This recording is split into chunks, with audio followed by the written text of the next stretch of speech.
Thank you today for joining me. I have some special guests with me. I have Shawntae Lewis, who is a nurse at Davidson County Medical Ministries. And I also have Joy Buford, who is a social worker in Davidson County. These two ladies work with people in domestic violence. And since it is Domestic Violence Month, I thought it would be a great opportunity to get some information from people that know a lot about domestic violence. The first thing I'm going to ask you girls is how prevalent is domestic violence in North Carolina or the country, ever how you want to answer it? Well, Kitty, that's a great question. 43.9% of North Carolina women and 19.3% of North Carolinian men experience intimate partner physical violence. Okay, are there any other groups of people that experience domestic violence other than just plain men or women? Yes, ma'am. There are numbers that suggest that same-sex intimate partner violence is on the rise. Trans women are affected mostly, but it can also be 2 men, 2 women, 1 trans person and a man. It just kind of goes unnoticed because of the stigma attached to it. Right. Can you speak a little bit about the stigma of like men and the different gender groups that why is there a stigma towards the men? Well, if we go back, I'm going to go back as far as I can remember. So I'm going to start in the 90s. Right. I saw a movie called The Burning Bed, and it featured Farrah Fawcett. So this is around the late 80s.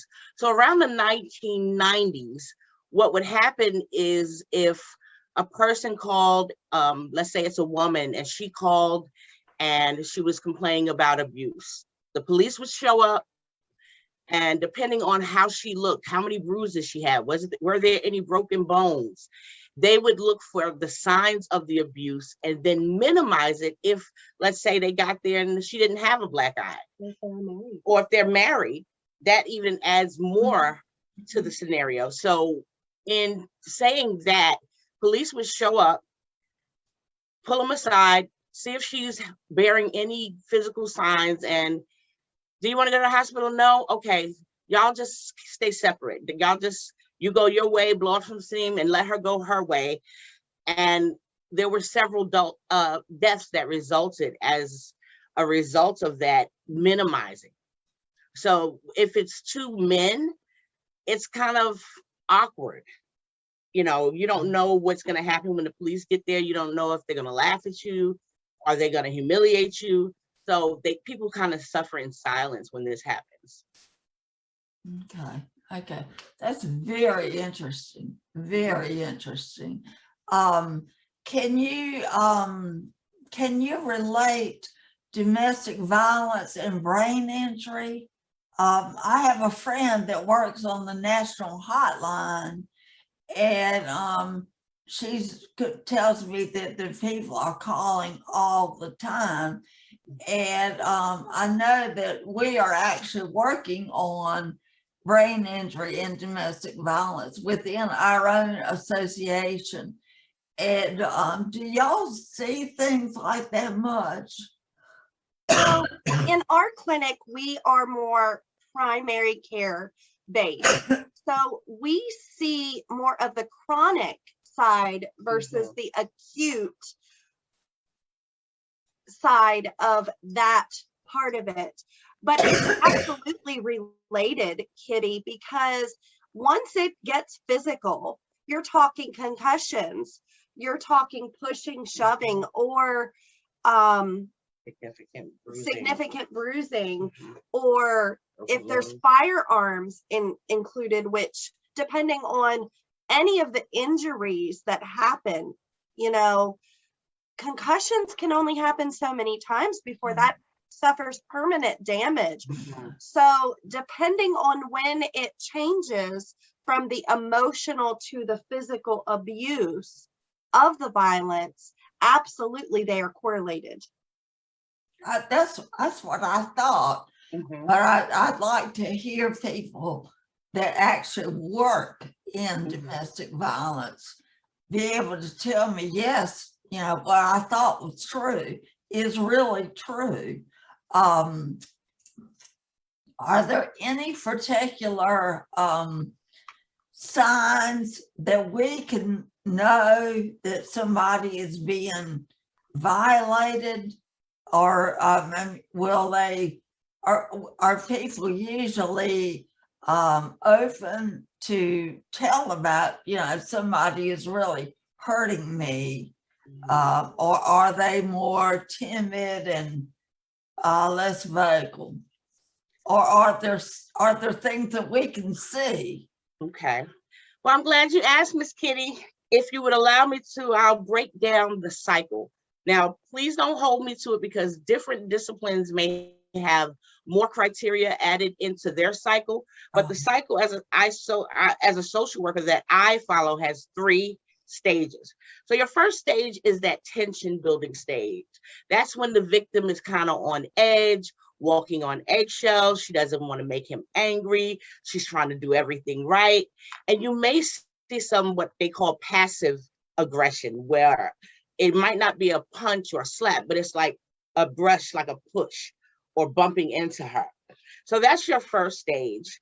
Your second stage is actually the explosion time. That's when the event occurs and the victim is being physically harmed. That's the part of it that gets violent. Your third stage is the honeymoon stage. Oh, I'll never do it again. I was just so angry. I was stressed out at work. Let me give you these flowers and I'm going to take you out for dinner, and then it's going to be all well. But what I mostly try to educate people on is the intervention at different stages. So if a person comes into Shantae's office or my office and we can visibly see that she's been assaulted, and we inquire and we say, well, what happened to your eye? And she says, well, nothing. I don't want to talk about it. It's almost impossible for me not to respect her self-determination. I want to take her home and keep her safe. But at this point, I cannot make a safety plan because she's denying anything happened. So I have to respect her self-determination. I have to be aware of her ambivalence. So if she comes back the next time and has a new injury, but she's ambivalent in saying, well, I don't know if I want to leave him. My family's angry with me because they said I can do better and I keep staying. Then we can kind of think about, okay, what's the best course of action? So my first course of action, if she's ambivalent, is to respect the ambivalence. I can't say, well, you don't need to do that. You need to come and go take yourself to a domestic violence shelter and, you know, get away from him. So the next time when she comes back, if she decided to stay with him, she's not going to want to talk to me, because therapy is shaming. You're coming into my office as a total stranger and exposing your vulnerabilities. If I say, well, you know what, it's on you. If you like being abused, you stay. Everyone doesn't have the same resources. So I have to meet her or him where they are. So at this stage, we're going to do what's called a domestic violence referral.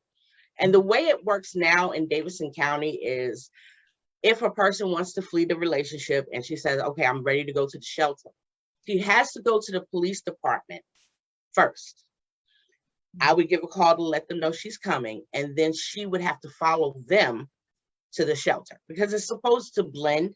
It's supposed to be in a regular house. No one knows it's a shelter. And the intent behind her being followed by the police is to ensure that she's not being violated again and not being followed. So when I do it, I don't know if you can see this, Miss Kitty.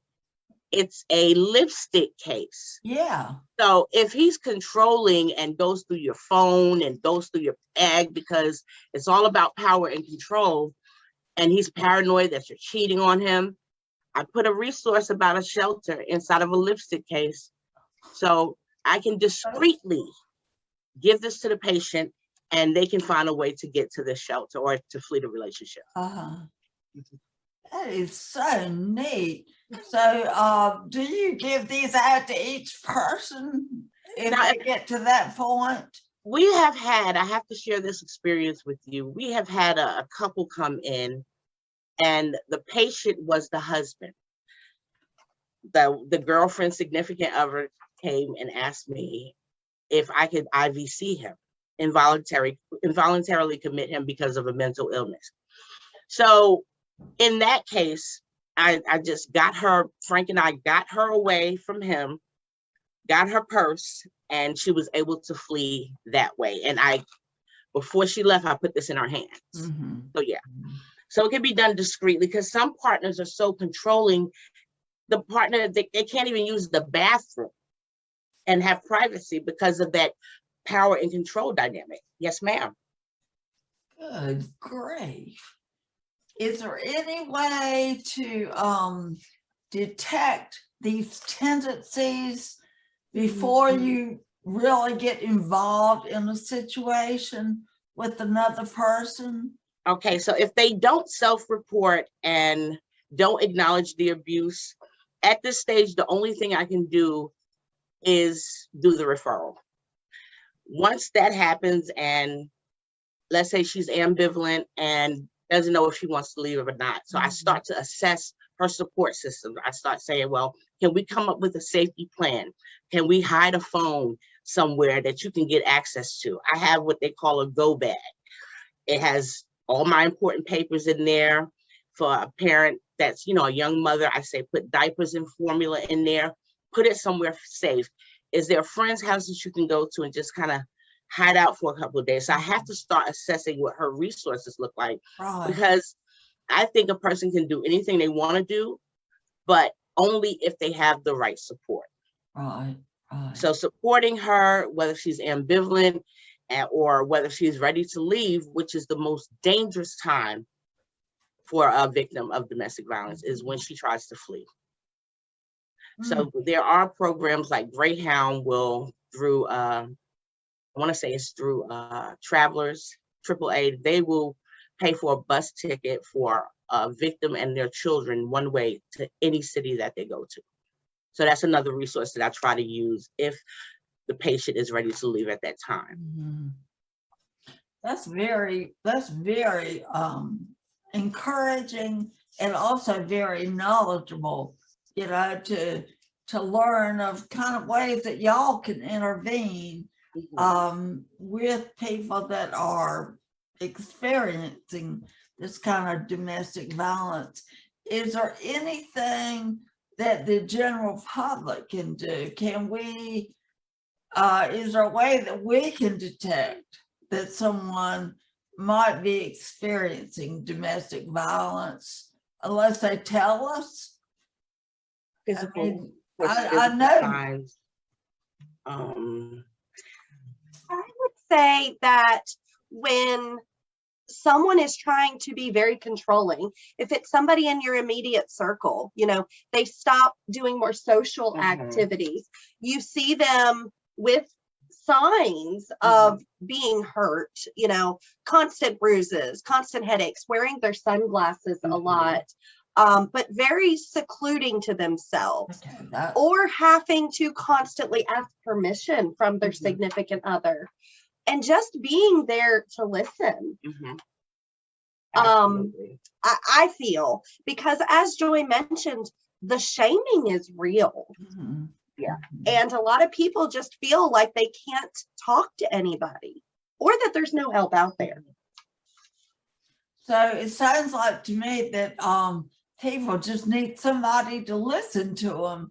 And then if somebody were to come to me and say, this is not going well with my partner, then I would be calling you guys, or are there services in each county in North Carolina? Do you know, or?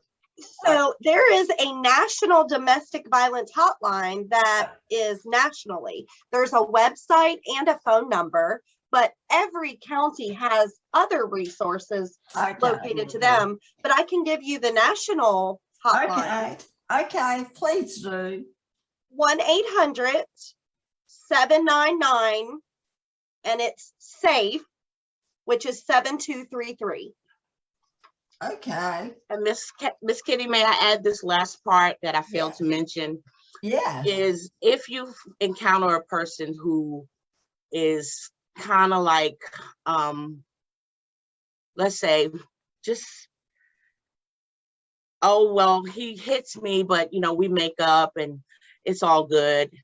This is where the psychoeducation needs to come in, about education on the cycles of violence. Right. Okay. Right. Pregnant women experience an increased amount of violence when they're pregnant. Golly. Yes, ma'am.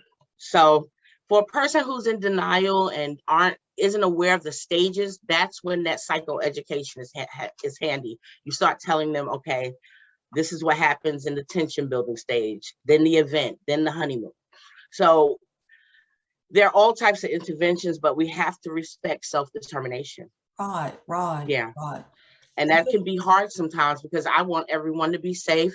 I would like to take you home with me, but it's not feasible. But just kind of meeting them where they are. And if they're not ready to leave and they're ambivalent, respecting that. Okay, I know you don't know if you want to leave yet, but can we still do a safety plan? What does that look like? Yeah. So not making a person feel as though they don't make good decisions. Right. Meeting them where they are and just trying to facilitate their needs at that moment. Okay. Well, you ladies sound like you have a wealth of information, and I am so glad to talk to you today, and I thank you for talking with me. Before I leave, are there any final words that you can say to the general public about domestic violence and its occurrence with people? Well, I just want everybody out there that might be listening to know that there's help and that people care. Yeah. You just gotta get there and be ready. Yeah. And even if it's done discreetly through one of these. Okay. Are those lipsticks? They're not just laying around anywhere, are they? No, I have them on my desk, and it just looks like a regular tube of lipstick that I got from Amazon. And she's the only one in our office that gives those. Those are not given out by anyone else but Miss Joy. Okay. I had heard of someone that was putting things like that around, like in bathrooms, and if you have trouble, if you are experiencing violence, please do X, Y, Z.